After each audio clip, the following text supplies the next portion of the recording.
তোর দৈত্যকুলে জন্ম হোক। সঙ্গে সঙ্গে শ্রীরাম বলল, ওগো রাধে, তুমি মা হয়ে সন্তানকে অভিশাপ দিলে দৈত্যকুলে জন্ম হোক। আমি খুব সহজ করে বুঝিয়ে দিই, রাধারানীকে মা বলা হয় না শ্রীরামের অভিশাপ থেকে। যদি কেউ জিজ্ঞেস করে রাধা মা হয় নাই কেন, কার অভিশাপ? শ্রীরামের অভিশাপ। তখন রাধারানী খুব একটা কষ্ট পেল না মা হব না বলে। তখন রাধারানীকে যে অভিশাপটা দিল, রাধারানী সোজা হয়ে দাঁড়াতে পারলো না। এইবার বলো, ওগো রাধে, তুমি যে কৃষ্ণের জন্য কাঙালিনী হয়ে ছুটে এলে, আমি তোমাকে অভিশাপ দিলাম, সেই কৃষ্ণকে তুমি 100 বৎসরের জন্য হারাবে। শ্রীরামের তুই আমায় অন্য অভিশাপ দে, আমি মা হতে পারবো না, ক্ষতি নয়, কিন্তু আমায় কৃষ্ণ ছাড়া হতে বলিস না। এ জগতে যারা সাধু গুরু বৈষ্ণব আছে, তাদেরকে যদি কেউ কোনোদিন বলে তুমি কৃষ্ণ নাম বন্ধ করে দাও, এরা বলবে মরে যাব তবু বন্ধ করব না। কেন? আমার দেহে মনে প্রাণে কৃষ্ণ ছাড়া কিছু নাই। আমি সব ত্যাগ করে দেব, কিন্তু কৃষ্ণ ত্যাগ করতে পারবো না।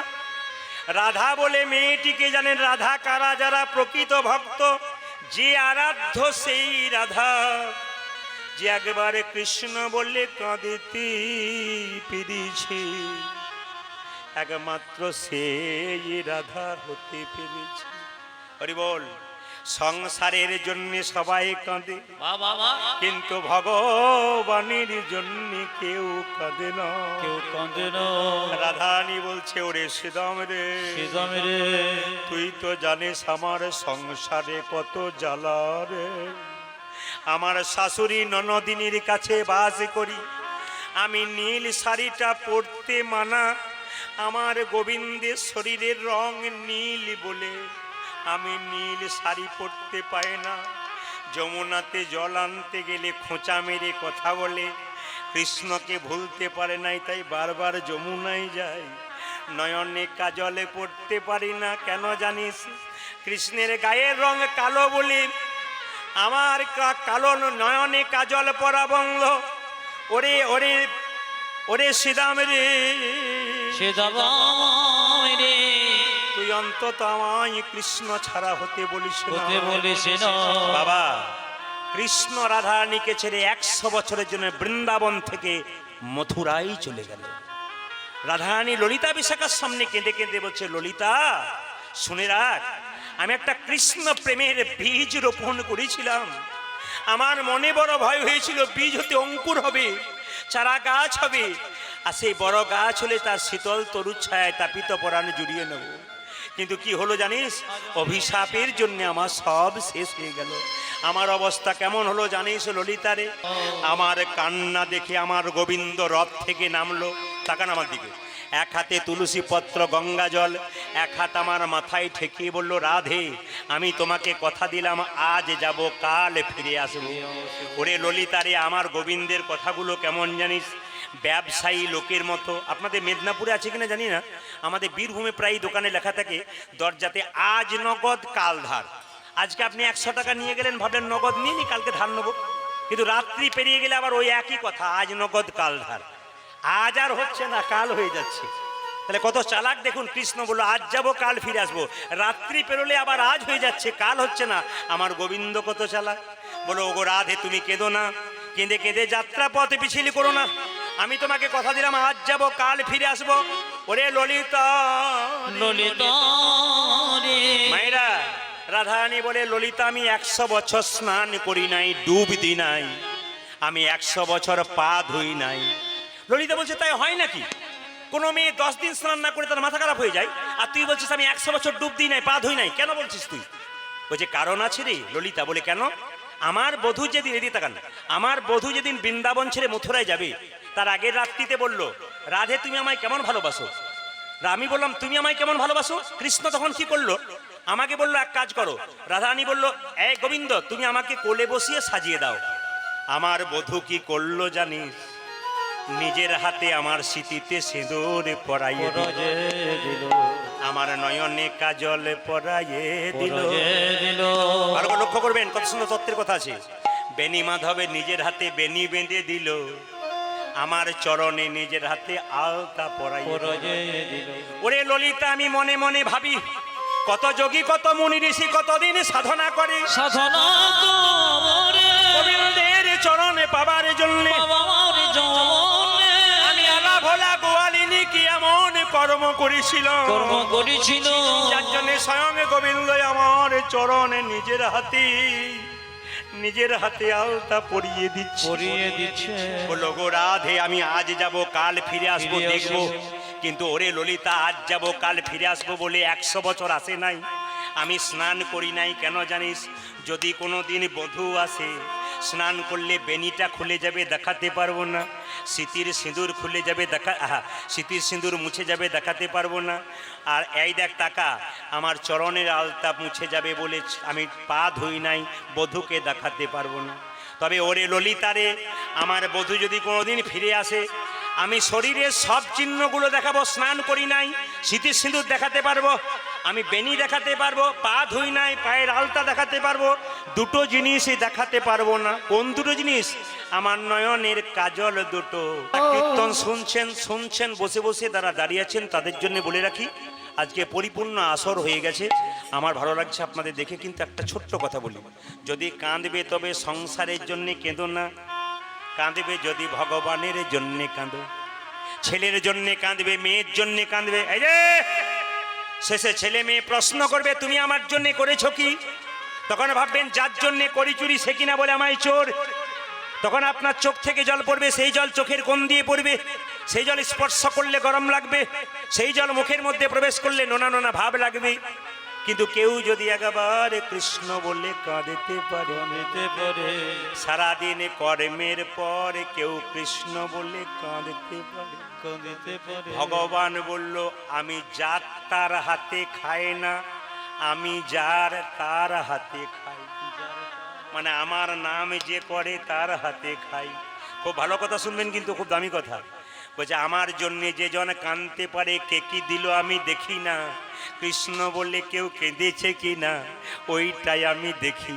এত ভক্ত কীর্তন শুনতে এলো, প্রেম ভাব যার মধ্যে জেগে গেল, সেই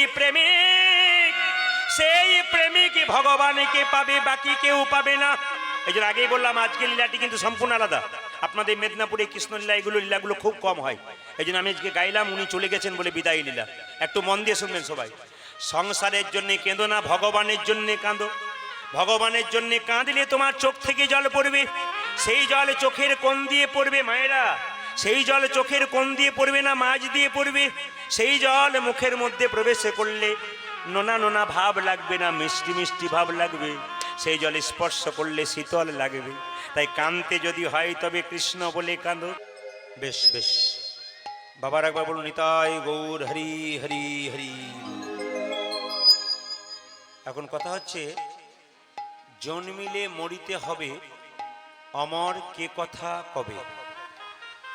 আপনি জন্ম নিয়েছেন, আমি জন্ম নিয়েছি, পৃথিবীর যারাই জন্ম নিয়েছে, জন্ম যার আছে মৃত্যু তার আছে। কিন্তু সবচাইতে দুঃখের ব্যাপার, যখন মৃতদেহ আমাদের দরজার সামনে নিয়ে যায়, বলো হরি হরি বল বলে, আমিও প্রণাম করি, আপনারাও করেন, আর মনে মনে কি ভাবেন, ও বোধহয় গেল, আমরা বোধহয় যাব না। কিন্তু যিনি যান, উনি হেলতে দুলতে যাবার সময় আমাদের শিখিয়ে দিয়ে যান যে তোমার মতো দরজাতে আমি হাজার মোড়া দেখেছি, হাজারবার প্রণাম করেছি। আমি যেমন সংসারে ছিলাম, আজকে সংসার ছেড়ে চললাম, তুমিও আমাকে দেখে শেখো। আমি যেমন দুলতে দুলতে চললাম, তোমাকেও একদিন সংসারের মায়া ছেড়ে নিতাই গৌর হরি বলে চলে যেতে হবে। এই জন্যে জন্মালে সবাইকে যেতে হবে, তবে কে কখন যাবে এটা বলা মুশকিল। কীর্তন শুনতে এসছেন, গ্যারান্টি নাই বাড়ি ফিরবেন। রাত্রিবেলায় শোবেন, সকালবেলায় চোখ খুলবেন, গ্যারান্টি নেই। আচ্ছা, ট্রেন আসবার সময় সিগন্যাল দেয়, আমরা জানতে পারি ট্রেন আসে। মৃত্যু আসবার সময় কোনো সিগন্যাল দেয় না, যে কোনো মানুষের যে কোনো মুহূর্তে আসতে পারে। এই যে রাধাকৃষ্ণ বাবু নাকি জানো, রাধা গোবিন্দ বাবু না, তো নামটি ভারী সুন্দর, ভক্ত মানুষ ছিলেন বলে আজকে দেখুন একটা এমন ওয়েদার করেছে, আপনারা সবাই আসতে পেরেছেন। তো যাক, ওনার আত্মার শান্তি কামনা আমরা সবাই করব, উনি যেন ভগবত ধামে থাকেন। আপনাদের জন্য সকলের কাছে প্রার্থনা করব, অপরের মঙ্গল যে কামনা করে নিজের মঙ্গল হয়, আর অপরের অমঙ্গল কামনা করলে নিজের অমঙ্গলটা আগেই হয়। তো ইনি যেদিন দেহ রেখেছিলেন, আপনাদের এখানে কি সবাই কেঁদেছিল? না, দুঃখ পেয়েছিল সবাই। কেঁদেছিল কারা? তার সঙ্গে যার সম্পর্ক ছিল, সম্বন্ধ ছিল তারা। মহাপ্রভু চলে গেছেন বলে সবাই কাঁদছেন, কিন্তু বেশি করে কাঁদছেন কারা কারা? তার সঙ্গে যার সম্পর্ক ছিল, সম্বন্ধ ছিল। কে কে কাঁদ? দেহ মারা যায় না আত্মা মারা যায়? আপনারা বলবেন দেহ মারা যায়। সত্যি তাই, শাস্ত্র বলল ধীরে বাসাং জয় নিতাই বাসাংসি জিন্নানি যথা বিহায় নবানি ঘিন্নাতি নরহ পরাণী তথা শরীরানি বিহায় জিন্নন্নানি সংজাতি নবানি দেহি। আমি সংস্কৃত কথা বললাম, আপনারা কেউ বুঝতে পারলেন না, আমি একটু পরিষ্কার করে বুঝিয়ে দিই। যে কাপড়টা আমি পরেছি ওটা যখন নষ্ট হয়ে যাবে, জীর্ণ হয়ে যাবে, ওই কাপড়টা পরিবর্তন করে আমি একটা নতুন কাপড় পরবো। মায়েরা যে কাপড়টা পরে এসছেন ওটা জীর্ণ হয়ে গেলে নতুন কাপড় পরবেন, দাদা ভাইয়েরাও তাই। ঠিক সেরকম আত্মা কি করে? জীর্ণ দেহ ত্যাগ করে নতুন দেহে যায়। প্রশ্ন করবেন, প্রদীপবাবু আপনি যখন মারা যাবেন আপনি কোথায় যাবেন? আপনারা যখন মারা যাবেন আপনারা কোথায় যাবেন? রাধা গোবিন্দ বাবু চলে গেছেন, উনি কোথায় গেছেন? এই প্রশ্ন জাগতে পারে। শাস্ত্র বলল, মানুষ কুলে জন্ম নিয়ে যে যেমন কর্ম করবে তার কর্ম অনুযায়ী জন্ম হবে। মানুষ কুলে জন্মগ্রহণ করে কেউ যদি পশুর মতো জীবনযাপন করে তবে তার পশু কুলে জন্ম হবে। মানুষ কুলে জন্ম নিয়ে কেউ যদি মানুষের মতো কর্ম করে আবার সে মানুষ হবে। আর মানুষ কুলে জন্ম নিয়ে কেউ যদি মহাপুরুষের মতো কর্ম করে তাকে আর দ্বিতীয় জন্ম পেতে হয় না, গোবিন্দ চরণ লাভ। প্রশ্ন করবেন কেমন? যেমন ধানকে সেদ্ধ করে মাঠে ছড়ালে তার যেমন দ্বিতীয় গাছ হয় না, ঠিক সেরকম যে দেহ হরিনামে সিদ্ধ হয়ে যায় তার দ্বিতীয় জন্ম হয় না, তার গোবিন্দ চরণ প্রাপ্ত। যারা এখানে সাধুগুরু বৈষ্ণবরা আসছেন, এবং দেখবেন আমি আগেই বলেছি যে কীর্তন শুনতে হয় বৈষ্ণবের পাশে বসে, প্রসাদ পেতে হয় বৈষ্ণবের পাশে বসে। কেন বলুন তো? আপনি প্রসাদ কেমন করে পেতে হয় জানেন না, কিন্তু উনার পাশে বসলে উনি কেমন করে পাচ্ছেন উনাকে লক্ষ্য করে আপনি শিখে যাবেন। ভক্তের পাশে বসে, বৈষ্ণবের পাশে বসে কীর্তন শুনলে উনি হঠাৎ করে অজান্তে হাতটা তুলে ফেলেছেন, আপনি পাশে বসে আছেন, আপনার হাতটা কখন উঠে গেছে আপনি ভাবতেই পারবেন না। এই জন্য অভক্তের পাশে বসে কীর্তন শুনলে ওর যেমন মন চঞ্চল হবে আপনার মন চঞ্চল হয়ে যায়। এই জন্য ভক্তের পাশে বসে কীর্তন শুনলে উনি অন্যদিকে তাকাবেন না, উনি কৃষ্ণ কথা হরিকথা শ্রবণ করবেন, ওনার কাছে বসে ওনার দিকে নজর করে কীর্তন শুনতে হবে। এবার বলে যাই, এখন প্রশ্ন হচ্ছে মানুষ মারা গেলে স্বর্গে গেলে না নরকে গেল, প্রমাণটা কি? ডক্টর পঞ্চানন ভট্টাচার্যের বই আছে জগত আমি, তাতে পরিষ্কার করে শিক্ষা দিয়েছে যে মানুষ মারা গেলে দুটো লক্ষণ দেখলে মায়েরা বুঝতে পারবেন যে উনি স্বর্গে গেলেন না নরকে গেলেন। প্রশ্ন করবেন দুটো লক্ষণ কি? যেমন ধরুন আপনাদের গোকুণ্ডা গ্রামে, গোকুণ্ডা তো নাকি গমুন্ডা না, হ্যাঁ গমুন্ডা গ্রামে কেউ যদি মারা যায়, যখন তিনি মারা গেলেন তখন আপনারা সবাই দেখতে গেলেন পরিচিতি হলে। এখন দেখে আসার পর বললেন, ও মা এমন ভাবে মরেছে গো, মুখটা বিভৎস হয়ে গেছে, বিকৃত হয়ে গেছে, দেখে আমার 3 দিন ঘুম হলো না। মৃত্যুর সময় কোনো মানুষের মন যদি এই মুখটা যদি বিভৎস বিকৃত হয়ে যায় জানবেন উনি নরকে গেলেন। আর কারো মৃত্যুর পর যদি কেউ ঘুমাচ্ছে দেখেন, মনে হয় যেন মনে নাই গো ঘুমাচ্ছে, এমন দেখে এলাম, জানবেন উনি স্বর্গে গেলেন। মানুষ কুলে জন্ম নিয়ে যে ভালো কর্ম করতে পারে মৃত্যুর সময় তাকে মনে হবে যেন ঘুমাচ্ছে। আর মানুষ কুলে জন্ম নিয়ে কেউ যদি খারাপ কর্ম করে মৃত্যুর সময় তার মুখটা বিকৃত হয়ে যায়। এই জন্য মৃত্যুর সময় যাতে আপনার মুখ বিকৃত না হয় তার জন্য আপনাকে ভালো কর্ম করতে হবে। এটা বললো কি জগত আমি। আর একটা কারণ কি ডক্টর পঞ্চানন ভট্টাচার্য বললেন, এই যেমন এই গমুন্ডা গ্রাম থেকে আপনি যখন চলে গেলেন চিরকালের জন্য, মাচাতে নিয়ে যাচ্ছে বলো হরি হরি বল বলে, গ্রামের লোক যদি বলে হা কি কৃষ্ণ ভক্ত মানুষ ছিল গো, খুব ভালো লোক ছিল, মেয়েটা খুব ভালো ছিল, জানবেন ইনি স্বর্গে গেলেন। কেন? 10 চক্রে ভগবান। আর আপনার মৃত্যুর পর যদি বলে এ লোকটা খুব বদমাইশ ছিল, দুষ্ট ছিল, এ বহু লোকের ক্ষতি করেছে, জানবেন ইনি যাচ্ছেন নরকে। ওই জন্য বললাম ভাই, যদি ভালো কর্ম করতে হয় মানুষ কুলে জন্ম নিয়ে এমন কিছু কর্ম করে যাও যেন যাবার সময় মানুষ তোমাকে শ্রদ্ধা করে, আর যদি শ্রদ্ধার পাত্র তুমি হও তুমি গোবিন্দচরণ লাভ করবে, ডক্টর পঞ্চানন ভট্টাচার্য বললেন। এইবার দ্বিতীয়, ভাগবত গীতা কি বললো একটু দেখে নিন। মানুষ মারা গেলে শরীরে 9টা ছিদ্র আছে, ওই 9টা ছিদ্র দিয়ে প্রাণ যায়। বলুন 9টা ছিদ্র কি কি গুনে নিন। 2টো কানের ছিদ্র, 2টো চোখের ছিদ্র, একটা মুখের ছিদ্র, 2টো নাকের ছিদ্র। কটা হলো বাবা? 7টা। নিচের দিকে 2টো আছে, উপস্থ এবং পায়ু। শাস্ত্র বলছে, শ্রীমদ্ ভাগবত গীতা বলছে, যদি এই 7টা উপরের 7টা ছিদ্র দিয়ে প্রাণ যায় উনি গেলেন স্বর্গে, আর নিচের ছিদ্র দিয়ে প্রাণ গেলে উনি যাবেন নরকে। প্রশ্ন করবেন কি করে বুঝবো যে ওপর দিকে প্রাণ গেল না নিচের দিকে গেল? আমি একটু বুঝিয়ে দিই। কোনো লোক মারা যায় দেখবেন হাঁ করে মারা যায়, তার মানে কি তার মুখ দিকে প্রাণ গেল। কোনো লোক মারা যায় তখন দেখবেন চোখে তাকিয়ে মারা গেছে, যেন তাকাচ্ছে মনে হচ্ছে, ও চোখ দিয়ে প্রাণ গেল। কোন লোক মারা গেল কানের দিকে তাকাবেন, কানটা কানে ফুটোগুলো অনেক মোটা মোটা হয়ে গেছে, ওই দিকে বেরিয়ে গেছে, কিংবা নাকের ফুটোগুলো খুব মোটা মোটা হয়ে গেছে, নাক দিকে বেরিয়ে গেছে। এই 7টা ছিদ্রের মধ্যে যদি প্রাণ যায় আপনি 100% স্বর্গে গেলেন।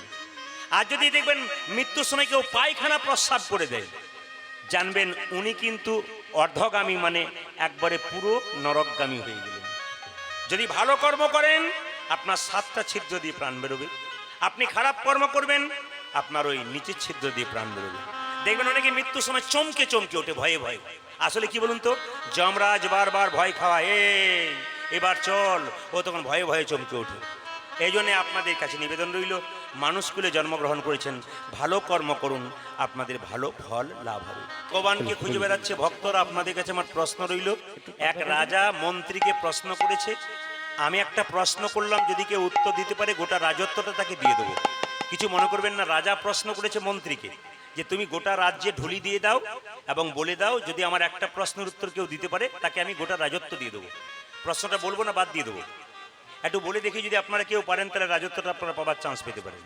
একটু জিজ্ঞেস করি আপনাদেরকে।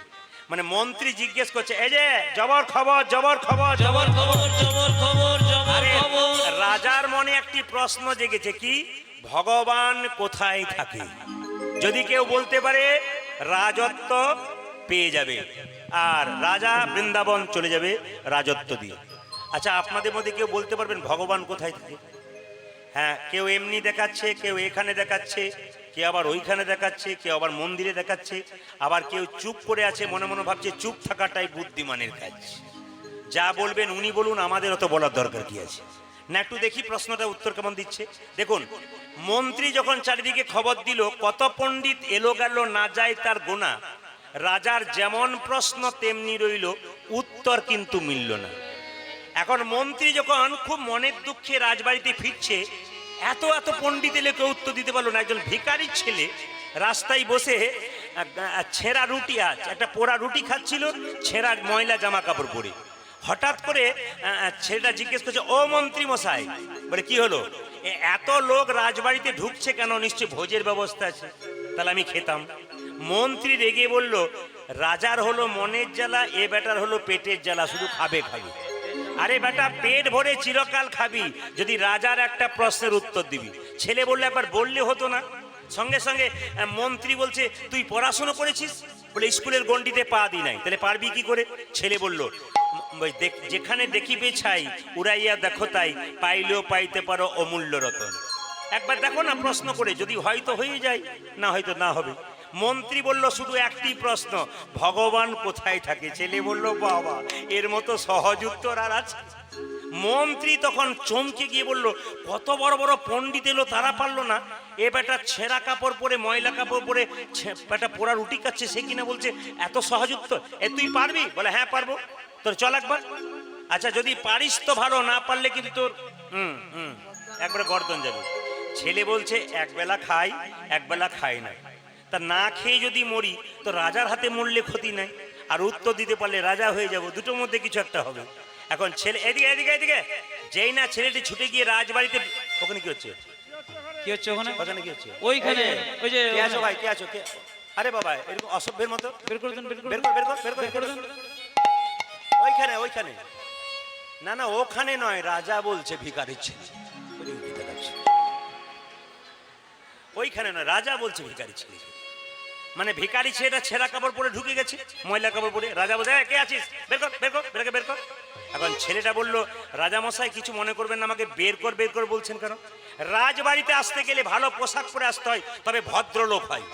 ছেলে বলল, কিছু মনে করবেন না, যে 10-12টা চুরি ডাকাতি করেছে সে দোকান থেকে ভালো কাপড় পরে আপনার সামনে দাঁড়ালে সে ভদ্রলোক হয়ে যায়। রাজা বলল, মন্ত্রী, বেটার মুখে ঝাল আছে, পেটে কিছু মাল আছে, এ বোধহয় পারবে। আচ্ছা তুই কে রে? আমি ভিখারি ছেলে। না না, আপনাদের এখানে অন্য জায়গায় জন্য বললাম। যারা এরকম করেছিল তারা হাত নামিয়ে দিয়েছে, কেন বলুন তো? আসলে বলে রাখি, সবাই তালি দেবেন না, 2-4 জন ভদ্রলোকের মতো দাঁড়াবেন। আমরা গাছে কখনো ল্যাংড়া হয় নাকি? যার বাবা আমরার মতো টক, তার কি ভালো বাচ্চা? মানে আপনার সবাই তালি দিচ্ছেন, উনি যদি ভদ্রলোকের মতো দাঁড়িয়ে থাকেন, ও কি ভালো বাচ্চা জন্ম দিতে পারবে? যদি বলুন হ্যাঁ না না। এই জন্য ভক্ত হয়ে যান, আপনার ভালো বাচ্চা তৈরি হবে। তাই সবাই মিলে এদেরটা বন্ধ করলাম, আপনাদেরটা নেব বলে। দেখি আপনারা কত জোরে বলতে পারেন। যে যত জোরে বলবেন তত লাভ আছে। বলুন হরে কৃষ্ণ, জোরে হরে কৃষ্ণ, বা কৃষ্ণ কৃষ্ণ, দারুণ। হরে রাম, একটু জোরে, বহুত আচ্ছা, আরো জোরে, হরে কৃষ্ণ, জোরে, বাহ দারুণ, হ্যাঁ বাহ, দান দান। এত জোরে বলবেন যেন এগরা পর্যন্ত যায়, এত জোরে বলবেন। দেখি, মহাপ্রভু উচ্চ স্বরে বলতে বলেছে, চুপচাপ নয়। মহাপ্রভু যত কীর্তন করতে বলেছে চুপচাপ নয়, উচ্চ স্বরে। কেন? আপনি জোরে বলবেন, যার কানে প্রবেশ করবে তারও মঙ্গল হয়ে যাবে। তাই সবাই মিলে বলুন হরে কৃষ্ণ, বা হরে কৃষ্ণ, জোরে কৃষ্ণ, দারুণ। হরে রাম, বাহ দারুণ, খুব সুন্দর। আমার ক্যামেরা হচ্ছে কিন্তু, এই যদি বলেন তাহলে গোটা বিশ্বের মানুষ শুনতে পাবে। জোরে হরে রাম, জোরে হরে রাম, বাহ একটু জোরে হরে কৃষ্ণ, দারুণ। হরে কৃষ্ণ, সুন্দর, বহুত আচ্ছা, বাহ সুন্দর। দাঁড়ান দাঁড়ান, আগে কি আপনাদের কীর্তনের দল ছিল নাকি? দারুণ গাইছেন কিন্তু।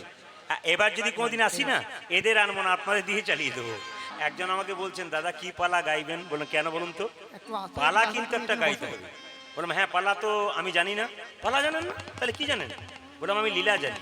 যারা প্রকৃত ভক্ত তারা কীর্তনেকে জিজ্ঞেস করে না কি পালা করবেন, কি বলে লীলা কি করবেন, তাই তো?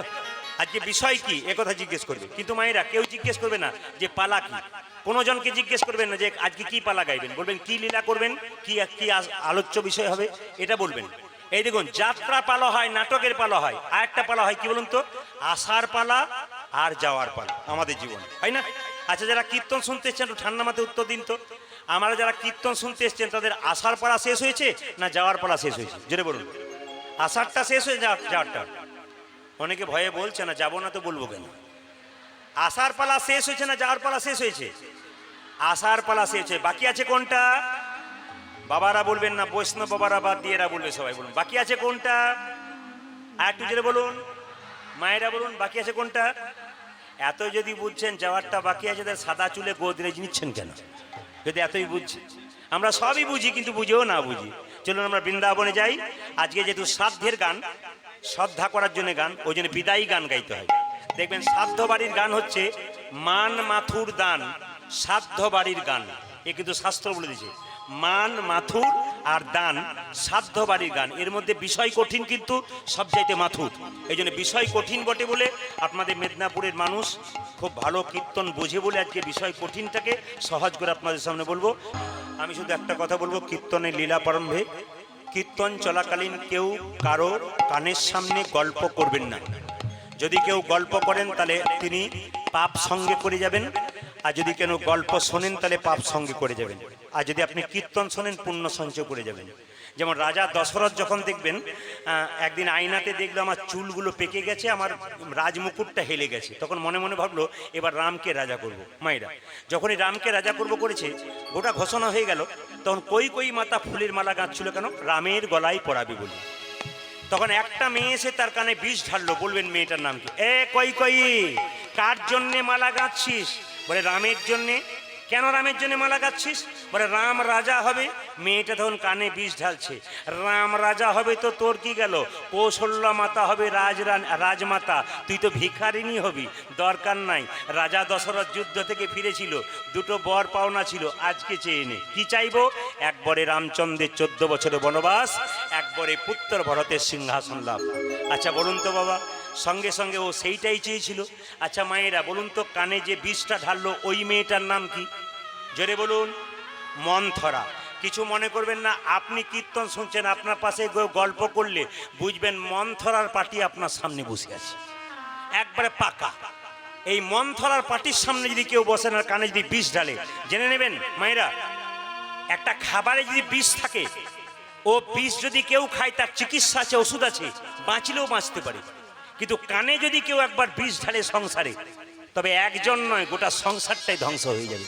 ওই জন্য আমি আপনাদেরকে বলবো, দাদা ভাইয়েরা কষ্ট করে পরিশ্রম করছে সংসারের জন্য, টাকা রোজগার করে আপনাদের লক্ষ্মীর ঝাঁপিতে দিচ্ছে। আপনারা কারো কানে বিষ নেবেন না, কারো কথা নেবেন না। কেন? আপনার অমৃত নেবেন, যেন সংসারটাকে সুন্দর করা যায়। আপনি কৃষ্ণ ভক্ত হবেন, আপনার গোটা পরিবারকে কৃষ্ণ ভক্ত করবেন, দেখবেন সমস্ত জীবনটা সুখে কেটে যাবে, নইলে কিন্তু দুঃখে কেটে যাবে। একটা ছোট্ট প্রমাণ দিয়ে বলে যাই, আজকে লীলার বিষয়বস্তু হচ্ছে মাথুর লীলা। ভগবান শ্রীকৃষ্ণ বৃন্দাবন ছেড়ে 100 বছরের জন্য মথুরাই গেল কেন? তত্ত্বটা শুনে রাখুন। আচ্ছা মায়েরা, আপনি মা কালীকে মা বলেছেন, মা দুর্গাকে মা বলেছেন, মা মনসাকে মা বলেছেন, মা সরস্বতীকে মা বলেছেন, লক্ষ্মীকে মা বলেছেন। বলুন তো, রাধাকে কেউ কোনোদিন মা বলেছেন? জোরে বলবেন হ্যাঁ না না। কিন্তু আপনাদের মনে প্রশ্ন জাগে না, রাধাকে কেন মা বলা হয় না? একটু জেনে নিন, রাধাকে কেন মা বলা হয় না। একদিন কৃষ্ণ, একদিন মাথুর লীলা শুরুটা করছি, একদিন কৃষ্ণ রাধাকে ছেড়ে বিরজার কুঞ্জে লীলা করছে। আচ্ছা বলুন তো মা, স্বামী নিজের স্ত্রীকে ছেড়ে যদি অন্য স্ত্রীর কাছে যায়, সেই স্ত্রীর অবস্থা কি হয়? এখন রাধাকে ছেড়ে কৃষ্ণ কোথায় গেছে? বিরজার কুঞ্জে। কিন্তু একজন রাস্তা দিয়ে আসছে, নারায়ণ নারায়ণ। বলুন তো ইনি কে? নারদকে চেনেন মায়েরা? এমন ভাবে বলছেন যেন আপনাদের পাড়ার লোক বোধ হয়। না না, আমি সেই নারদের কথা বলি নাই যে আপনার কানে একরকম আমার কানে একরকম লাগিয়ে ঝগড়া লাগিয়ে দেবে। আমি সেই নারদের কথা বলছি যিনি ভক্ত আর ভগবানের মধ্যে মিলন ঘটিয়ে দেবেন। তাহলে কৃষ্ণ, এই দিয়ে তাকাবেন, কৃষ্ণ রাধাকে মা বলা হয় না কেন? কৃষ্ণ বিরজার কুঞ্জের ভিতরে ঢুকেছে আর শ্রীরামকে বলেছে তুই দরজায় থাক, যদি কেউ আসে আগে আমার অনুমতি নিবি, তবে ঢুকতে দিবি, নইলে নয়। শ্রীরাম দরজায় দাঁড়িয়ে আছে, এদিকে নারদ কি করছে? বিনাটা বাজাতে বাজাতে চললো কোথায়? বিরজার কুঞ্জের দিকে। একটা কথা বলি, যারা কিন্তু বেলকুনিতে বসে আছেন তাদের বেশি দায়িত্ব। বেলকুনি মানে বুঝতে পেরেছেন? যারা উঁচুতে বসছেন তাদের পড়বার, আপনাদের বলি না। এখন কথা হচ্ছে কি বলুন তো, দেবতাদের মধ্যে মিটিং হতো, সাত দেবতারা সঙ্গে সিংহাসনে বসতো, একজন দেবতা নিচে বসতো, তার নাম কি? জোরে বলুন। বাবা ভোলা। আচ্ছা এই ফাঁকে একটা কথা বলে যায়, আজকে কিন্তু শ্রাবণ মাসের প্রথম, জোরে বলুন। আচ্ছা আচ্ছা, ফুলগুলো ধরিয়ে দিই। আচ্ছা জল ঢেলেছেন কে কে? হাত তুলুন। হ্যাঁ, কয়েকদিন আগে আমাদের তারকেশ্বরে গান ছিল, হুগলির তারকেশ্বর বাবার মন্দিরের পাশ দিয়ে যাচ্ছি, তো দেখতে পাচ্ছি মেয়েরা সব বাঁক কাঁধে নিয়ে জল নিয়ে যাচ্ছে। আপনারা শুধু পাচ্ছেন শ্রাবণ মাসে জল ঢালে, যেখানে বড় বড় শিব মন্দির থাকে, তারকেশ্বর, বাসুকিনাথ, ওখানে দেখবেন প্রতি সারা বছরই জল ঢালছে। তো আমরা রাস্তা দিয়ে রাত্রিবেলা কীর্তন করে বাড়ি ফিরি, তো মেয়েরা জল নিয়ে যাচ্ছে, যেতে পারছে না, তখন চিৎকার করে বলছে বাবার বড় টেম্পার, বাবার বড় টেম্পার। দেখছেন কত পাওয়ার ওদের, ওরাও বলছে। আচ্ছা আবার দেখবেন বলছে মেয়েরা, আর আলু ঝিঙা পোস্ত বাবা ভালোবাসতো, এগুলো ওখানকার সব বলা বলি করে। আমি বলি হ্যাঁ রে, আলু ঝিঙ্গা পোস্ত বাবা কোনোদিন খেত? আচ্ছা মায়েরা কিছু মনে করবেন না, শিবলিঙ্গে জল ঢেলেছেন তো? জোরে বলুন হ্যাঁ না না। আচ্ছা একটা কথা বলে রাখি, তামার পাত্রে আপনি জল ঢালতে পারেন, শাস্ত্রের কথা, কিন্তু তামার পাত্রে জল ঢালতে পারেন, কিন্তু তামার পাত্রে আপনি দুধ আর ঘি এবং দই এটা ঢালতে পারবেন না। আপনি পিতলের পাত্রে দিতে পারেন, দরকার হলে আপনার সবচাইতে ভালো হচ্ছে চাঁদির পাত্র। এত পয়সা যদি কারো না থাকে তাহলে মাটির হাঁড়িতে করে যদি আপনি ঢালতে পারেন, স্টিলের ঘটিতে ঢালতে পারেন, তাতেও কিন্তু আপনার কাজ আছে। আচ্ছা বেল পাতা আপনারা দেবেন কটা? 3টে দেবেন, উত্তম। শ্রেষ্ঠ হচ্ছে যদি 11টা দিতে পারেন তারা আরো খুশি। তবে বেল পাতা যখন 3টে দেবেন, তার যে ডাঁটটা রয়েছে ওই ডাঁটটা কিন্তু ভেঙে দেবেন। কেন বলুন তো? তিনটে একসঙ্গে জোড়া থাকবে, ডাঁটটা লম্বা রাখবে না কেন? ওই ডাঁট বাবা শিবলিঙ্গে লাগলে বজ্রাঘাতের সমান হয়ে যায়। ওই জন্য বারবার নিবেদন, জল ঢালবেন ঠিক কথা, কিন্তু ভেবে চিনতে ঢালবেন, নইলে অসুবিধা আছে। আচ্ছা, বাবার কাছে জল ঢেলে আপনারা কিছু চাইছেন তো? জেরে বলুন হ্যাঁ না না। আচ্ছা, নদীর মধ্যে শ্রেষ্ঠ কি? গঙ্গা। জেরে বলুন গঙ্গা। আচ্ছা, শাস্ত্রের মধ্যে শ্রেষ্ঠ কি? শ্রীমদ্ ভাগবত গীতা। আর বৈষ্ণবের মধ্যে শ্রেষ্ঠ কি? বাবা ভোলানাথ। এই জন্য বলে রাখি, আপনার শিবলিঙ্গে জল ঢালছেন, এবছর গত বছর শিবলিঙ্গে জল ঢালছে শিবরাত্রির দিনে, সবাই যাচ্ছে। আমাদের পাশের বাড়ি বৌদি খুব কান্নাকাটি করছে। আমি কি জিজ্ঞেস করলাম কাঁদো কেন? বলছে আর ভাই তুমি কীর্তন করো, তোমাকেই বলি। বলি কেন? না, আমি সেই আইবুড়ো থেকে জল ঢাললাম, আমার ভাগ্য বড় খারাপ। বলে কেন? শেষে আমি জল ঢালা পাটি পেলাম। জল ঢালা পাটি মানে বুঝতে পারছেন? আমি বললাম তুমি দাদাকে চেয়েছিলে না বাবার কাছ থেকে অন্য কাউকে চেয়েছিলে? বলছে না, তোমার দাদাকে চেয়েছিলাম, ওইটাই তো ভুল করে ফেলেছিলাম। বাবার কাছে গিয়ে কাউকে চাইবেন না, বাবাকে বলবেন বাবা তুমি যেমন বৈষ্ণব ভক্ত, আমার স্বামীকে বৈষ্ণব করে দাও। মাতাল নয় কিন্তু, অন্তত সাধুগুরু বৈষ্ণবের মতো যারা আছেন এখানে, ওরকম স্বামী করে দাও। অন্তত মাতাল হবে না, চরিত্রহীন হবে না, ভালো হবে। অন্তত ডাল ভাত খায়, শাক ভাত খায়, কিন্তু সুখে আমি দিন যাপন করতে পারবো। আর মাতাল স্বামী যদি হয়, যদিও আপনাদের এখানে কোনো মাতাল নাই, খবর পেলাম, খুব ভালো। এখানে পার্টি নাই আছে?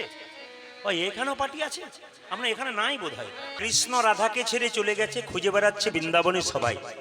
আমি প্রশ্ন করছি আপনাদের সামনে, ভগবানকে আপনারা খুঁজছেন, কিন্তু কিছু মনে করেন না। ভগবানকে কে কেউ দেখেছেন? হাত তুলুন তো। ভগবানকে কে কে দেখেছেন? দেখেন নাই? আচ্ছা, আমি আজকে এই আসরে দাঁড়িয়ে কথা দিলাম ভগবান দেখাবো। আপনারা কে কে ভগবান দেখবেন একবার হাত তুলুন তো। হাত তুলুন, আমি কথা দিচ্ছি দেখাবো। হাত তুলুন, একবার জোরসে তুলুন, প্রেম সে তুলুন। আচ্ছা নামান। আচ্ছা, আমি যে বললাম কে কে ভগবান দেখবেন হাত তুলুন, ভগবানকে আমার ঘরের ছেলে যে আপনাদেরকে যে পাঠিয়ে দেবো। তাহলে প্রশ্ন করবেন যে আপনি দেখাবো কেন বললেন? হ্যাঁ, আমি যখন বলেছি দেখাবো তবে দেখাবো। তবে শুনে রাখুন, একটা ছেলে সারা বছর পড়াশুনো করলো না, শেষে 10 দিন পড়াশুনো করলে পরীক্ষাতে ফার্স্ট হয়? তাকে নিয়মিত পড়াশুনো করতে হয়। তবে আপনি কোনোদিন ভগবানকে ডাকলেন না। আজকে প্রদীপ পাল বললো কে কে ভগবানকে দেখবেন হাত তুলুন, আর হাত তুলে দিলেন ভগবান দেখবেন। আচ্ছা, কাল সকাল থেকে সন্ধে পর্যন্ত একটা কাজ কেউ করতে পারলে সে ভগবান দেখবে। বলবো না, বাদ দিয়ে দেবো, বলে যাই। কাল সকাল থেকে সন্ধে পর্যন্ত যে যে জলে ডুবে থাকতে পারবে ভগবানকে সেই সেই দেখতে পারবে। অনেকে মনে মনে ভাবছেন তোমার কীর্তন শুনছি ভাগ্য ভালো, জলে ডুববো কেন?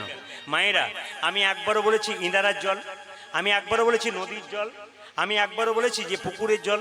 কাল সকাল থেকে সন্ধে পর্যন্ত যে যে চোখের জলে ভাসতে পারবে, নিতাই গৌর হরিবোল বলে ভগবানকে দেখতে পারবে। এইবার দেখুন মায়েরা, সবাই বলবেন মন্দিরে বিগ্রহ আছে, হাত আছে কিন্তু নড়ে। জোরে বলুন হ্যাঁ না না। জোরে বলবেন। মুখ আছে কিন্তু খায় না, পা আছে কিন্তু চলে না, চোখ আছে কিন্তু দেখে না, কোমর আছে কিন্তু দোলে না। তাহলে প্রশ্ন করবেন ভগবানের কাছে কি যাব না? হ্যাঁ যাবেন। ভগবানের কাছে গিয়ে যে করে উপাসনা, ভগবান দূর করে তার বাসনা। ভগবানের কাছে যাবেন। ভগবান বলছে আমার মন্দিরের দিকে তাকিও না, আমার সৃষ্টির দিকে তাকিও, আমি আছি। বলে কোথায়? যুক্তি করে দেখবেন। ছোট ছোট গাছ তার বড় বড় ফল, আর বড় বড় গাছ তার ছোট ছোট ফল।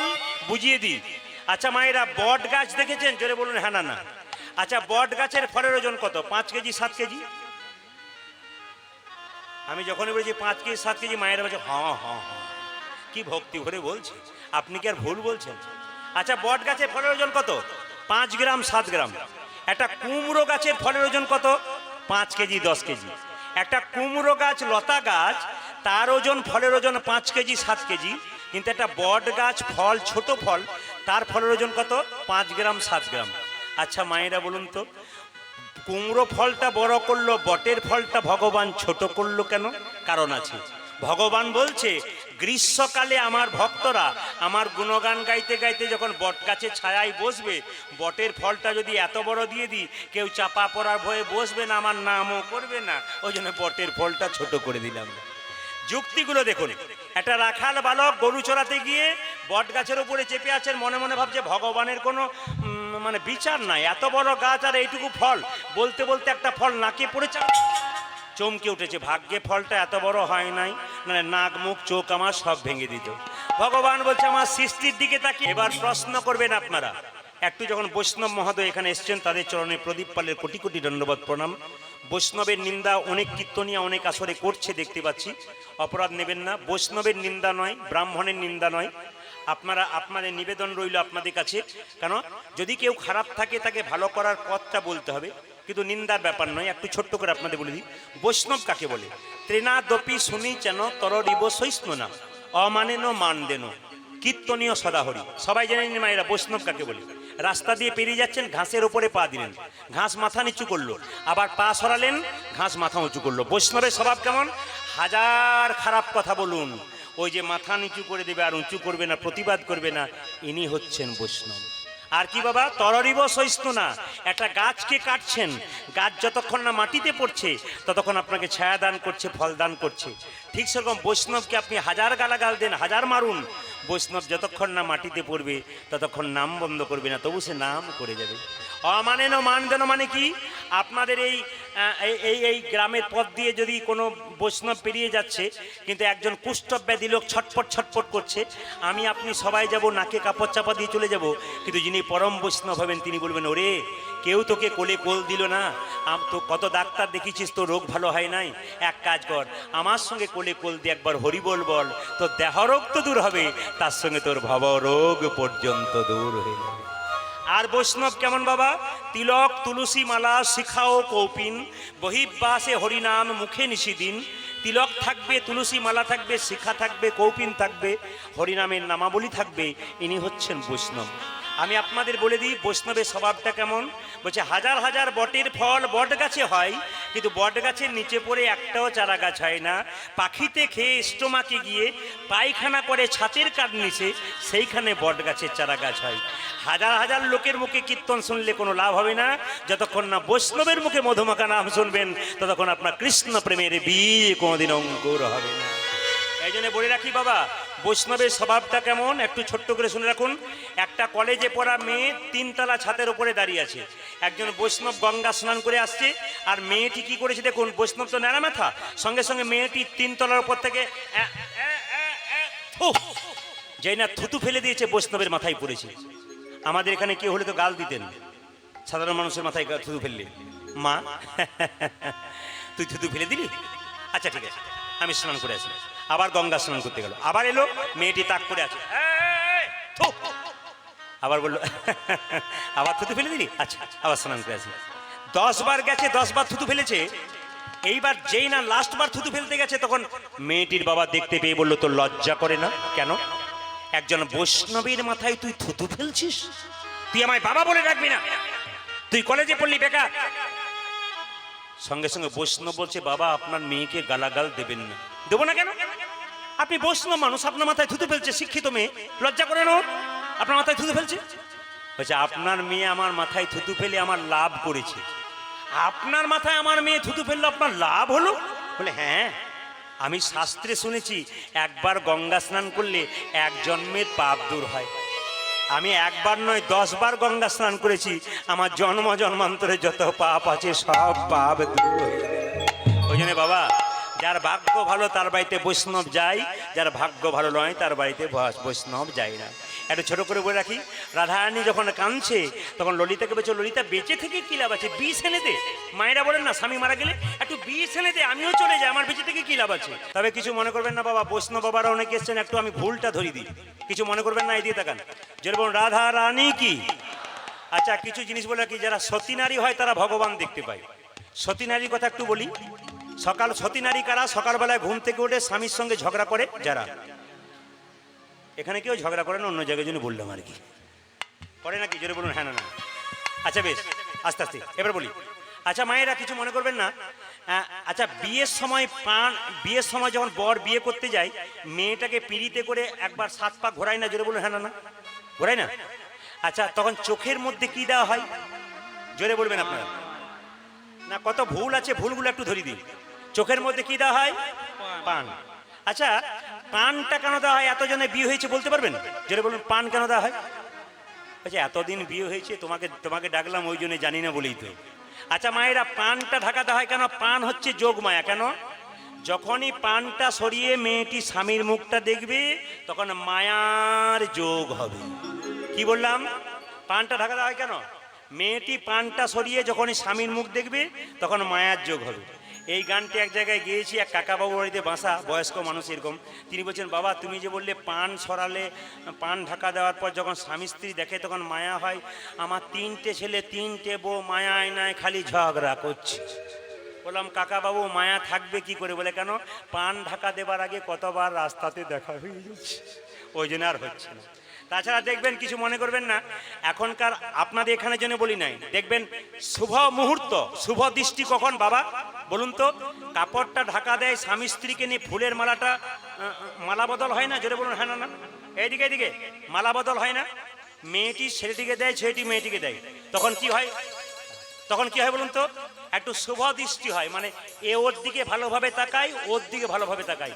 ও যখন তাকাতে যাবে তখন পেছন থেকে একজন এইদিকে এইদিকে এইদিকে, ওটা কে বলুন তো? আচ্ছা বলুন তো, তখন শুভ দৃষ্টিটা স্বামীর সঙ্গে হয় না ক্যামেরাম্যানের সঙ্গে হয়? এখানে যারা আমার ক্যামেরা এনেছে তাদের জন্য বলি নাই, আসলে ক্যামেরার দরকার আছে, কিন্তু কেন বলুন তো? এই এত সুন্দর একটা দৃষ্টি না, ক্যামেরার দরকার আছে, কিন্তু মালা বদলটা হয়ে যাক তারপর বলবে এইদিকে এইদিকে, না মালা বদল হয় না তার আগে এইদিকে আমার দিকে এইদিকে একটু বেঁকিয়ে বেঁকিয়ে, ওই যে ক্যামেরাম্যান দিকে তাকায় আর কারোর দিকে ভবিষ্যতে তাকায় না, মানে স্বামীর দিকে তাকায় না, খালি এদিক ওদিক তাকায়। না না, এটা হচ্ছে কিনা সমাজে বলুন, যেটা বলুন, রাধা রানী কি, শ্যাম সুন্দর কি, মদন মোহন কি, হরিবাসর কি, সাধুগুরু বৈষ্ণব কি? আসুন, রাধারানীর জন্য গোবিন্দ আনতে যাবে কে? বিন্দে। একটা কথা বলে রাখি, বিন্দে যখন গোবিন্দকে আনতে যাচ্ছে, ঘর থেকে বেরোনোর সময় কিছু শুভ দৃষ্টি দেখলে, শুভ কাজ দেখলে যাত্রা ভালো হয়। শাস্ত্র বলল যে ঘর থেকে বেরোনোর সময় ব্রাহ্মণ দেখলে আর গাভী দেখলে যাত্রা ভালো হয়। কেন? কৃষ্ণ দুজনকে ভালোবাসতো, ব্রাহ্মণ বৈষ্ণব আর গাভীকে। এদের মুখ দেখে যদি কেউ বেরোতে পারে, বৈষ্ণবের মুখ দেখে বেরোতে পারলে কৃষ্ণ কৃপা হয়, ব্রাহ্মণের মুখ দেখলে যাত্রা ভালো হয়। আর কি না, গাভী যদি কেউ দেখতে পায় তাহলে কিন্তু যাত্রা ভালো হয়। বিন্দু যদি দেখেছিল। আর পূর্ণ কলসির জল যদি কেউ দেখতে পায় তবে তার যাত্রা ভালো হয়। সবাই লক্ষ্য করুন। আর একটা লক্ষণ কি বলুন তো? কোনো মেয়ে যদি মাথায় কাপড় নিয়ে দাঁড়িয়ে থাকে তবে তার মুখ দেখলে যাত্রা ভালো হয়।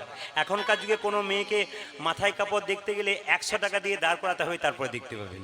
তবে একটা কথা বলে রাখি মায়েরা, মাথার কাপড়ের কথা যখন এলো তখন আপনাদের বলে রাখি, আপনাদের মেদিনীপুরের মায়েরা খুব ভালো সুন্দর মাথার কাপড় নিয়েছেন, কিন্তু অনেক জায়গায় দেখেছি মেয়েদের মাথার কাপড় নাই। আমার মায়ের মা বেঁচে ছিল 95 বছর বয়স, মাথার কাপড়টা এইখানে।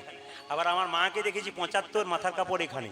আমার কাকিমাকে দেখলাম 65, সরতে সরতে খোঁপা মানে বাম্পার পর্যন্ত গেল। এখন যারা বাড়িতে এসছে বাম্পার টাম্পার নিয়ে হাইওয়ে রোড হয়ে গেছে। আপনারা তো বাম্পারটুকু রাখবেন। বাবারা বলুন তো, আগে দেখবেন মায়েরা ভাসুর দেখলে মেয়েরা পর্দা নিত না? জোরে বলুন, ভাসুর দেখলে পর্দা নিত না? এখন নাই? এখন নাই? আপনাদের নাই? ভাসুর দেখলে মেয়েরা পর্দা নিত না? এখন নাই না কেন বলুন তো? যেদিন থেকে ভাসুর হলো বর্দা সেদিন থেকে সরে গেল পর্দা, যেদিন থেকে বর্দা হয়ে গেল পর্দা হয়ে গেল। লক্ষ্য করুন, এখন বৃন্দাবন বিলাসী রাধা নাম করতে করতে যখন যাচ্ছে, গোবিন্দ মনে মনে ভাবছে, এ ডাকে তো মথুরার ডাকে নয়, মথুরার ডাকে নয়, এ ডাকে তো দ্বারকার ডাকে নয়, দ্বারকার ডাকে নয়, এ ডাকে মধুরসী বৃন্দাবনের ডাক। যে আমায় রাধা নামে শোনালি, সে আমায় বিনামূল্যে কিনে। দেখুন, ভগবানের মুখের নিজের কথা, কিন্তু আপনাদের নয়, আমার নয়। তিনি কি বললেন? যে আমায় রাধা নামে শোনাই রে, সে আমায় বিনামূল্যে কিনে নেয়। আমাকে কেউ যদি রাধা নাম শোনাতে পারে তাকে আর কোনো পয়সা লাগে না, ভক্তি লাগে না। রাধা নাম যদি আমার সামনে করে তাহলে আমাকে বিনামূল্যে কিনে নেয়। ওই জন্য যারা বৃন্দাবনে গেছেন মায়েরা বা যারা যাবেন, একটা কথা বলে দিই, বৃন্দাবনে গেলে দেখবেন 3টে জিনিস করতে নাই। কি কি বলুন তো? বৃন্দাবনে গেলে জুতো চটি পরে কেউ যাবেন না, বৈষ্ণব বাবারা জানে। বৃন্দাবনে গেলে জুতো চটি পরে কেউ যাবেন না। আপনি বাসে গেছেন, ট্রেনে গেছেন, যে বাড়িতে বাসা নিয়েছেন ওখানে রাখবেন, কিন্তু বৃন্দাবনের পথে যখন ঘুরবেন তখন আপনারা কি করবেন বলুন তো? খালি পায়ে ঘুরবেন। কেন? কৃষ্ণ 11 বছর 56 দিন বৃন্দাবনে ছিল, কোনদিন চটি জুতো পরে নাই। এই জন্য আপনাদের কাছে নিবেদন রইল, বৃন্দাবনে গেলে আপনারা চটি জুতো পরবেন না। কেন? যে বনে চরণধুলি আছে গোবিন্দের, সেখানে আপনি চটি জুতো পরবেন কেন? দ্বিতীয় হচ্ছে, বৃন্দাবনে গিয়ে কেউ কিন্তু চুল দাড়ি কাটবেন না। যাদের চুল মানত থাকবে তারা দেবে, কিন্তু চুল দাড়ি কাটবে না। কেন না, কৃষ্ণ বৃন্দাবনে 11 বছর 56 দিন ছিল, তিনি কোনোদিন চুল কাটে নাই, দাড়ি তো হয় নাই, চুল কাটে নাই। আর বৃন্দাবনে গিয়ে কিন্তু কৃষ্ণ 11 বছর 56 দিন কেউ কিন্তু কৃষ্ণের কাছে গিয়ে কাঁদবেন না, অন্য জায়গায় কাঁদবেন। কিন্তু বৃন্দাবনে 11 বছর 56 দিন কৃষ্ণ খুব আনন্দে ছিল। কেন, তার সামনে রাধা নাম গাইতে পারলে খুব খুশি হয়। এখন যেই না বিন্দেদুতি রাধা নাম গিয়েছে, সঙ্গে সঙ্গে কৃষ্ণ জিজ্ঞেস করলো, কে তুমি, কে তুমি? সঙ্গে সঙ্গে বিন্দেদুতি বলছে, কি জানি দেশেতে, কি জানি গ্রামে, কি জানি রাজার, কি জানি নাম, কি জানি হয়তো কারো দাসী, এখানে এসে আমি সব ভুলে গেছি। কত সুন্দর তত্ত্ব দেখুন। বলছে আমি কোথা থেকে এলাম, আমার কোথা বাড়ি, আমি এখানে ভুলেই গেলাম। সঙ্গে সঙ্গে কৃষ্ণ বলছে, এক স্থান থেকে কেউ যদি যায় অন্য স্থানে, পূর্বের কথা কি তার নাহি থাকে মনে? আমি প্রদীপ পাল বীরভূম থেকে এলাম, আমাকে জিজ্ঞেস করলেন প্রদীপবাবু কোথা থেকে গেলেন, আমি যদি বলি ভুলে গেলাম, আপনার কি বলবেন, মাথার দোষ আছে, ব্রেনে গন্ডগোল আছে? কৃষ্ণ বলছে এক স্থান থেকে কেউ যদি যায় অন্য স্থানে, পূর্বের কথা কি তার নাহি থাকে মনে? সঙ্গে সঙ্গে বিন্দেদুতি বলল, আপনার মথুরাপুরীতে আছে এক অদ্ভুত ক্ষমতা, এখানে যে এসেছে সেই ভুলেছে পূর্বের কথা, আমি একা নই তুমিও। মানে গোবিন্দকে খোঁচা দিয়ে বললো, তুমি ভুলে গেছো ওই তোমাকে। সঙ্গে সঙ্গে বিন্দে জিজ্ঞেস করলো, কৃষ্ণ তোমার নাম কি? কৃষ্ণ মনে মনে ভাবছে আমি এখানকার রাজা, কোনো পুরুষ আমাকে সাহস পায় না নাম জিজ্ঞেস করতে, এই মেয়েটা জিজ্ঞেস করছে কি নাম, আমি উল্টো নাম বলবো। কি জিজ্ঞেস করলে? আচ্ছা রাজামশাই তোমার নাম কি? ভগবান বললো আমার নাম কৃষ্ণ। কৃষ্ণ। সঙ্গে সঙ্গে বিন্দে বলছে, তুমি কোন কৃষ্ণ, উৎকৃষ্ট, প্রকৃষ্ট না নিকৃষ্ট? গোবিন্দ মনে মনে ভাবলো এই মেয়ে তো খুব চালাক, যেজন কৃষ্ণ ভজে সে বড় চতুর। আচ্ছা আমার নাম কৃষ্ণ নয়, আমার নাম কৃষ্ণ। তুমি যদি কৃষ্ণ হবে তাহলে কৃষ্ণ তো জগৎময়, সব জায়গায় পাওয়া যায়, বৃন্দাবনে নাই কেন? না না, আমার নাম কৃষ্ণ নয়, কৃষ্ণ নয়, আমার নাম মদন মোহন। বিন্দে বলছে, রাধা বামে যতক্ষণ, কৃষ্ণ মদন মোহন, তোমার রাধা কই? সঙ্গে সঙ্গে বিন্দে বলছে, কৃষ্ণ বলছে তোমাকে চেনা চেনা লাগছে, যেজন কৃষ্ণ ভজে সে বড়, জোরে বলুন, যেজন কৃষ্ণ ভজে সে বড় চতুর। একটা একটা করে বলবো, মন দিয়ে শুনবেন। যেজন কৃষ্ণ ভজে সে বড় চতুর, প্রমাণটা দিয়ে দিই। একটা বুড়িমা ভগবানকে ডাকছে, 60 বছর বয়স, 20 বছর ধরে ডাকছে, হে গোবিন্দ দেখা দাও, হে গোবিন্দ দেখা দাও। আচ্ছা ভগবানকে ভক্ত যদি ডাকে তাহলে ভগবান না এসে থাকতে পারে না? ভগবান এসে জিজ্ঞেস করছে, বুড়ি ডাকলি বছর 20, বল তুই কি চাস? বুড়ি বলছে, হে গোবিন্দ আমার 3টে জিনিস নাই, দিয়ে দাও। কি কি? আমি চোখে দেখতে পাই না, আমার ছেলের বিয়ে হয় নাই, বিয়ে দিয়ে দাও, আমার চোখ দাও, আর আমাকে সোনা দানা টাকা পয়সার মালিক করে দাও। ভগবান বলছে, বুড়ি ডাকলি বছর 20 শেষে তুই এই চাইলি, তোকে 3টে দেবো না। বুড়ি বলছে, তাহলে তোমাকে ডাকতেও ছাড়বো না। সঙ্গে সঙ্গে বলছে, তুই যা চাইবি একটা চেয়ে নে, চোখ চা দিয়ে দেবো, নইলে ছেলের বিয়ে চা দিয়ে দেবো, নইলে সোনা দানা চা দিয়ে দেবো। বুড়ি তখন মনে মনে ভাবছে, যদি চোখ পাই তো ছেলের বিয়ে হবে না, আর ছেলের বিয়ে হলে সোনা দানা পাবো না, দরকার নয়, আমার 3টেই চাই। গোবিন্দ বলছে, তোকে 3টে দেবো না, একটা দেবো। বুড়ি বলছে, তাহলে তোমাকে ডাকতেও ছাড়বো না। গোবিন্দ চলে যায়, বুড়ি ডেকেই যায়। শেষে ভগবান এসে একটা অপশন দেয়, বুড়ি একটা কথা বলি, তুই যা চাইবি একটা বর চেয়ে নে, আমি তোকে একটা দেবো, 3টে দিতে পারবো না। বুড়ি তখন বলছে, তুমি যদি যাও ডালে ডালে, আমি যাই পাতায় পাতায়। হে গোবিন্দ 5 মিনিট বসো, আমি এমন একটা বর চাইবো যেন 3টে জিনিসই পেয়ে যায়। মাথা চুলকোতে চুলকোতে বলছে, চোখও যেন হয়, ছেলের বিয়েও যেন হয়, আর সোনা দানার মালিকও হয়। হ্যাঁ গোবিন্দ পেয়ে গেছি বলে কি আমাকে একটা বরই দাও, আমি যেন সোনার খাটে বসে নাতি নাতনিদের খেলা করতে দেখতে পাই। কিছু বুঝলেন? আমি যেন সোনার খাটে বসে নাতি নাতনিদের খেলা করতে, মানে কত টাকার মালিক হলো সোনার খাটে? আচ্ছা নাতি নাতনি মানে ছেলের বিয়ে হলো, সুদ সমেত পেয়ে গেল। যেজন কৃষ্ণ ভজে সে বড় চতুর। ভগবান কৃষ্ণকে বিন্দে জিজ্ঞেস করছে, বলো কৃষ্ণ, তুমি 100 বছরের জন্য বৃন্দাবন ছেড়ে মথুরায় এলে, তুমি গেলে না কেন? কৃষ্ণ হিসাব দেখাচ্ছে, কি করে যাব? 5ই পঞ্চক গুণ, 5কে 5 দিয়ে গুণ করো, কত হয় মায়েরা? 55। 5 দিয়ে 5 গুণ 55 হয় না? মায়েরা বলছে হ্যাঁ, বলে যত রাত বাচ্চা ঘুম বাচ্চা তুমি হিসাব করতে বলছো, হ্যাঁ ছাড়া না বলতে পারি, কোনো রকমে পালাতে পারলেই বাঁচি নাকি? এই দিকে তাকার মায়েরা, 5 5 25, 5ই পঞ্চক গুণ। সিন্ধু তাহে বিন্দু পুনঃ, সিন্ধু মানে কি? 7, তার পেছনে বিন্দু 70, 70 আর 25 কত হলো? 95। 95 থেকে 1 তিথি হরে নিল শ্যাম, 15 দিন অন্ধকার 15 দিন আলো মানে চন্দ্র, তাহলে 1 তিথি হরে নিল শ্যাম। 95 থেকে 15 বাদ দিলে কত হয় মা? 80। পেতে গেলে আপনারা সবাই লক্ষ্য করুন, সংসারে পাওয়া যায় না, সংসারে বাইরে পাওয়া যায়। জোরে বলবেন, একটু জোরে বলবেন। সংসারে ভগবানকে পাওয়া যায় না, সংসারে বাইরে পাওয়া যায়। আর বলবেন না ছেলে পুলে নিয়ে এসেছি জ্বালাচ্ছে, বসবো কতক্ষণ। এদিকে সংসারে পাওয়া যায় না, সংসারে বাইরে পাওয়া যায়। একটু আপনাদের বলে দিই, একটু মন দিয়ে শুনুন। বলছে ঘর বাড়ি ত্যাগ করে বলে কৃষ্ণ হরে হরে, তুং দিয়ে যায় বৃন্দাবন। বাড়ি ছেড়ে তো চলে গেছে, মন যে তার ঘরে আছে, এ থেকে পাওয়া যায় না কৃষ্ণের চরণ। আপনি সংসার ছেড়ে বৃন্দাবনে যাচ্ছেন, খড়গপুরে ট্রেন ধরবেন, মনে মনে ভাবলেন মেয়ের বিয়ে হলো না, ছেলে চাকরি হয় নাই, এরকম পিছু চিন্তায় আছে, ভগবান পাবে না। কে পাবে বাবা? এই দিয়ে দেখান, পদ্ম পাতা জলে ভাসে, যখনই বর্ষা আসে, বর্ষার জল লাগে পদ্ম পাতার গায়ে, হ্যাঁ, তুলে দেখো পাতাখানা, পদ্মের গায়ে দাগ লাগে না। এরকম যদি ভগবানকে দেখা যায়, ভগবানের কৃপা পাওয়া যায়। আবার কি বললো? পাকাল মাছ পাকে থাকে, তুলে দেখো পাকাল মাছকে, বড় হচ্ছে পাক খেয়ে, কিন্তু পাকাল মাছের গায়ে কোনো পাকের দাগ লাগে না। এটা পাকাল মাছ 5 কেজি 10 কেজি, পাকের ভেতরে বড় হলো, পাক খেয়ে বড় হলো, শরীরে পাকের দাগ লাগে না। যারা কৃষ্ণ ভক্ত পাকাল মাছ, ভক্ত পাকাল মাছ সংসারে থাকে, কিন্তু কৃষ্ণ নাম করতে করতে সদা আনন্দময় থাকে, তাদের শরীরে কোনো দুঃখের ছাপে থাকে না। মায়েরা, ভগবানকে সংসারে পাওয়া যায় না, সংসারে বাইরে পাওয়া যায়, একটি প্রমাণ দিয়ে দিই। একদিন নারদমুনি ভগবানকে বললো, প্রভু সবচাইতে বড় ভক্তকে? এখন ভগবানকে নারদ মনে মনে ভাবছে তাহলে আমার কথাই বলবে বোধহয়, আমি নারায়ণ নারায়ণ করি। ভগবান বললো, না না, সবচাইতে বড় ভক্ত হলো তারা সংসারে থেকে আমাকে ডাকে যারা। নারদের মাথা খারাপ হয়ে গেল, বললো প্রভু তুমি যে বলছো সংসারে যারা থাকে, তারা তো দিনের মাথায় তোমার কথা একবার বলে, কেউ বলে কেউ বলে না, আর আমি সারাদিন নারায়ণ নারায়ণ বললাম, আমি কেন ভগবান পেলাম না, আমি কেন বড় ভক্ত হলাম না? তুমি ওদের বড় ভক্ত বললে কেন? নারদ বলছে প্রমাণ দিতে হবে। ভগবান বলছে হ্যাঁ প্রমাণ দেবো। গেলে কি প্রমাণ? ভগবান বললো, নারদ তোমাকে 1 বাটি সর্ষের তেল দিলাম, কানাই কানাই পরিপূর্ণ তেল, এখান থেকে 50 হাত যাবে, 50 হাত আসবে, তেল যেন 1 ফোঁটা না পড়ে। নারদ বলছে কোনো অসুবিধাই নাই, আমি যাব আর আসবো। এইরকম করে যখন কাঁপতে কাঁপতে 50 হাত গেছে, 50 হাত এসছে, প্রভু বলে কি 50 হাত গেলাম, 50 হাত এলাম, 1 ফোঁটাও তেল পড়ে নাই। ভগবান বলছে নারদ তুমি যে 50 হাত গেলে, 50 হাত এলে, আমার কথা কবার বলেছিলে? বলছে 1 বাটি তেলের কথা ভাবতে ভাবতে তোমার কথা ভুলে গিয়েছিলাম। তুমি তো 1 বাটি তেলের কথা ভাবতে ভাবতে আমার কথা ভুলে গিয়েছিলে। একজন সংসারী ভক্ত তেলের কথা ভাবে, চালের কথা ভাবে, ডালের কথা ভাবে, তারপর আমার কথা ভাবে। তাই মায়ের এতক্ষণ ধরে কীর্তন শুনলেন, মাথায় কাপড় নিতে বললাম, এই জন্যে মায়েরা জোরে একবার প্রেম সে উলুধ্বনি দিন, নিতাই গৌর হরি বল বলুন। দাদা ভাইরা সবাই মিলে প্রেম সে একটু বলুন, রাধা রানী কি, শ্যাম সুন্দর কি, মদন মোহন কি। আপনাদের যারা বেশ বেশ খুব ভালো লাগলো, আপনারা যারা ভক্তি ভরে বসে আছেন, শুধু প্রদীপ পালের নিবেদন রইল একটি কথা, রাধা গোবিন্দবাবু চলে গেছেন। সংসার থেকে প্রত্যেকেরই বাবা মা চলে যাবে, কারো সন্তান চলে যাবে, কিন্তু একটা কথা আপনাদেরকে বলে রাখি, যে যেখানে বসে আছেন, কৃষ্ণকে ভজন করুন আর না করুন, দেবদেবীর মন্দিরে যাবেন কি না যাবেন ওটা কথা নয়, কথা হচ্ছে বাড়ির জীবন্ত দেবদেবীকে সেবা দিচ্ছ কিনা ওটা আগে দেখবে। কৃষ্ণের মন্দিরে গিয়ে খুব পুজো করছেন, কাঁদছেন, আর বাবা মা খাবার জন্য কেঁদে কেঁদে বেড়াচ্ছে, এমন কৃষ্ণ পুজোর কোনো দাম নেই।